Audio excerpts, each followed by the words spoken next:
गुरु प्यारी साध संगत जी, आप सभी को प्रेम भरी राधा स्वामी जी।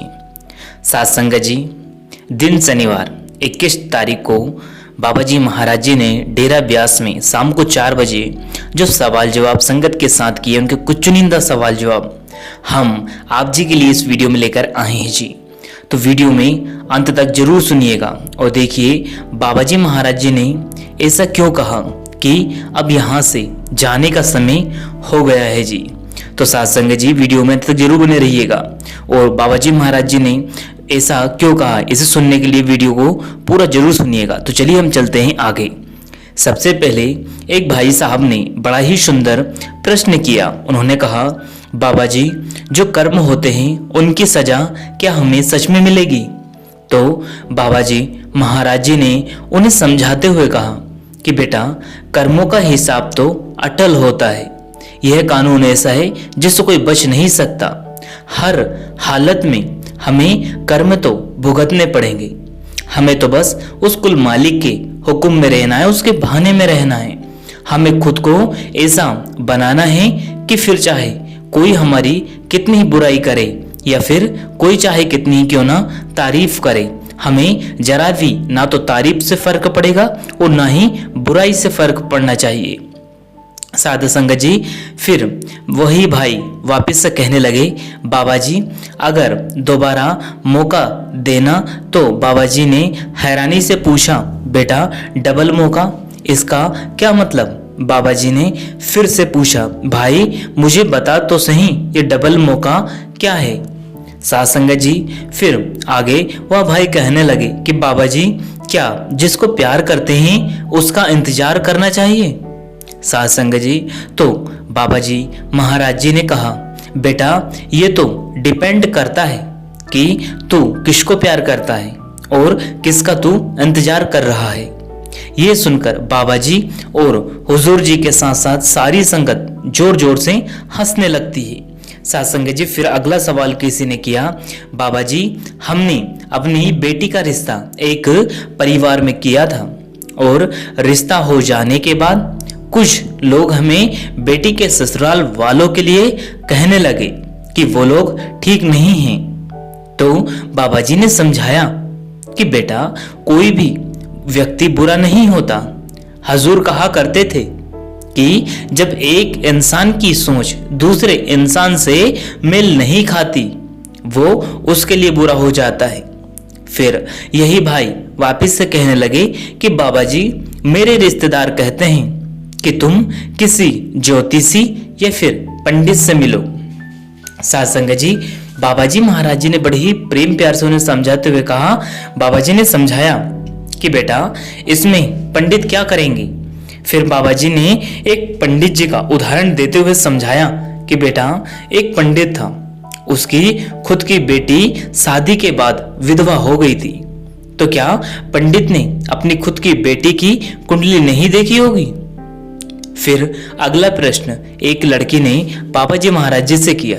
उन्होंने कहा, बाबा जी मेरे पति पहले सेवा और सत्संग घर में जाया करते थे और वो हमें भी जाने के लिए हिदायत दिया करते थे, लेकिन अब अचानक से उन्हें पता नहीं क्या हो गया है कि वो अब ना तो खुद सत्संग घर जाते हैं और ना ही हमें जाने देते हैं। तो बाबा जी महाराज जी ने समझाया कि बेटा उसकी कोई ना कोई मजबूरी जरूर रही होगी, लेकिन हमें घर में इस बात को लेकर कभी भी लड़ाई या झगड़ा नहीं करना है और घर के माहौल को अच्छा बनाए रखना है। साथ संगत जी, फिर किसी ने सवाल किया कि बाबा जी बड़ा ही मैं परेशान रहता हूँ और परेशानी में मुझसे भजन सिमरन नहीं हो पाता। तो बाबा जी महाराज जी ने उन्हें समझाते हुए कहा कि बेटा परेशानियां तो सबके जीवन में आती रहती है। आज इस संसार में कौन इंसान ऐसा है जिसके जीवन में कभी दुख तकलीफें या फिर परेशानी ना आई हो? जब तक हमारा ध्यान नहीं लगता तब तक हम कोई ना कोई परेशानी से पीड़ा से हम गुजरते रहेंगे। जब ध्यान लग जाएगा तो पीड़ा से कोई फर्क नहीं पड़ेगा।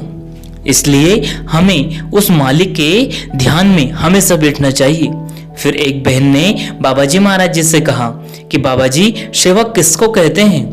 तो कुल मालिक ने समझाया कि बेटा जो भी काम हम निष्काम होकर करते हैं, चाहे वो घर का काम हो या बुजुर्गों की सेवा हो या फिर कोई और काम हो, जो काम हम निष्काम भाव से किया करते हैं वह हमारी सेवा बन जाती है।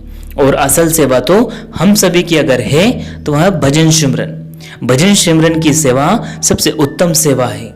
बाहरी सेवा इसलिए दी जाती है जिससे कि हमारा मन झुकना सीखे और असल सेवा आसान हो सके, ताकि हम इस सेवा के माध्यम से हमारे मन को आसान से आसान तरीके से भजन सिमरन में लगा सके। फिर वही बहन आगे बाबा जी महाराज जी से कहने लगी, बाबा जी मुझे आपसे और भी बात करनी है। तो बाबा जी ने हंसते हुए कहा, बीबियों को तो बातें ही करनी रहती, कभी खत्म नहीं होती। बीबियों को तो इसलिए तो पति मिले हैं जिससे कि वो अपने पति का सिर खा सके।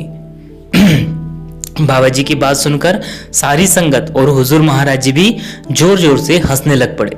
फिर एक लड़का बाबा जी महाराज जी से कहता है, बाबा जी मेरे माता पिता कहते हैं कि तू बड़ा होकर हमारी सेवा नहीं करेगा, और मुझे अपने माँ बाप की यह बात बड़ी ही बुरी लगती है। तो बाबा जी महाराज जी ने उन्हें बड़े प्रेम प्यार से मुस्कुराते हुए समझाया और कहा कि बेटा माता पिता तो पक्का कर रहे हैं तुझे कि तू उनकी आगे चलकर सेवा करे, इसलिए माता पिता की बातों का कभी आपको बुरा नहीं मानना चाहिए।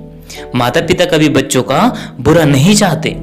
सत्संग जी अगला प्रश्न फिर किसी ने कहा कि बाबा जी मैंने कई घर ऐसे देखे हैं जिसमें शादी के बाद माता पिता अलग रहने लग जाते हैं, इसलिए मैं शादी ही नहीं करना चाहता। सत्संग जी आगे उन्होंने कहा क्योंकि मैं अपने माता पिता के साथ ही हमेशा रहना चाहता हूँ। सत्संग जी बाबा जी महाराज जी ने बड़े ही प्रेम प्यार से उन्हें समझाते हुए कहा कि बेटा देखो शादी तो ऐसी चीज है जिससे कि जिसने की वो भी पछताए और जिसने ना की वो भी पछताए। ये सुनकर सत्संग जी पंडाल में बैठी जो सारी संगत थी वह जोर जोर से हंसने लग जाती है। फिर आगे बाबा जी महाराज जी ने समझाया और कहा कि बेटा जब दोनों सूरतों में पछताना ही है तो शादी करवा के ही पछताना अच्छा है। यह सुनकर सत्संग जी फिर से सारी संगत जोर जोर से हंसने लग पड़ती है। फिर वही लड़का आगे बाबा जी महाराज जी से फिर से कहता है कि बाबा जी फिर तो आप ही मेरे लिए कोई अच्छी सी लड़की देख लो। तो बाबा जी ने हंसते हुए कहा, अब बाबा को यही काम रह गया है कि बाबा रिश्ते देखते फिरे। फिर ये सुनकर सत्संग जी फिर से संगत जोर जोर से हंसने लग जाती है। फिर अगला प्रश्न एक भाई साहब ने बाबा जी महाराज जी से पूछा। उन्होंने कहा, बाबा जी जिसको हम दिल से चाहते हैं वो हमसे दूर क्यों हो जाते हैं? सत्संग जी इसके बारे में बाबा जी महाराज जी ने बड़े ही प्रेम प्यार से फरमाया और कहा कि बेटा मुझे आज तक ये समझ नहीं आया कि आप लोग प्यार कहते किसको हो। फिर बाबा जी ने समझाया कि बेटा हम तो अपनी ज़रूरतों को प्यार समझने लगते हैं। अगर सच्चे मन से अगर हम देखें तो प्यार एक ऐसी अवस्था है जिसको कभी भी हम लफ्जों में बयान नहीं कर सकते। इसलिए आप सबसे पहले प्यार को समझने की कोशिश करें। सत्संग जी अगला प्रश्न फिर किसी ने कहा कि बाबा जी आप अपनी सेहत और स्वास्थ्य का ध्यान रखा करो। सत्संग जी तो बाबा जी कहने लगे, तो क्या अब मैं ज्यादा दूध पीना शुरू कर दूं? फिर आप लोग ही कहोगे कि बाबा मोटा हो गया है। सत्संग जी यह सुनकर सारी संगत फिर जोर जोर से हंसने लगती है। फिर अगला प्रश्न किसी ने कहा कि बाबा जी सेहत के बारे में पूछा कि बाबा जी आप इस सवाल के जवाब पर संगत भी रोने लगी कि लड़की ने पूछा कि बाबा जी क्या आपकी सेहत अच्छी है? सत्संग जी तो बाबा जी महाराज जी ने कहा कि बेटा सेहत तो बड़ी माड़ी है, अब तो जाने का समय आ गया है। तो ये सवाल सुनकर सारी संगत और वह लड़की जिसने सवाल पूछा था वह रोने लग जाती है और कहने लगी, बाबा जी आप ऐसी बात मत करो। बाबा जी ने हंसते हुए कहा, आप लोग उल्टा सवाल करते हो इसलिए मुझे उल्टा जवाब देना पड़ता है। इसके बाद पंडाल में फिर से संगत हंस पड़ती है। तो लड़की कहने लगी, बाबा जी मैं तो इसलिए आपसे पूछ रही थी कि पिछले हफ्ते वाले सत्संग पर आपको कोल्ड हो गया था। सत्संग जी बाबा जी महाराज जी ने कहा कि बेटा अब मैं बिल्कुल ठीक हूँ, आप फिक्र ना करें। तो ये सुनकर संगत बहुत जोर जोर से हंसने लगती है। फिर वही लड़की कहने लगती है कि बाबा जी, आपके सिवा हमारा इस दुनिया में अब कोई नहीं है। साध संगत जी यह सुनकर बाबा जी महाराज जी ने बड़े ही प्रेम प्यार से समझाते हुए कहा कि बेटा, मेरा भी मेरी संगत के अलावा कोई और नहीं है। तो साध संगत जी यहाँ 21 सितंबर के कुछ सवाल जवाब थे जो संगत के बीच डेरे में बाबा जी महाराज जी ने की।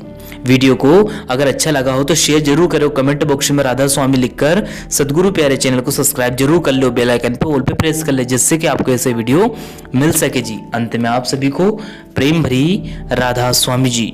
शुक्रिया, टेक केयर। फिर मिलेंगे किसी और वीडियो में, तब तक आप जी अपना और अपनों का ध्यान रखें। अगर वीडियो पसंद आए तो लाइक शेयर करके कमेंट बॉक्स में राधा स्वामी जरूर लिखे जी। धन्यवाद। अंत में आप सभी को प्रेम भरी राधा स्वामी जी।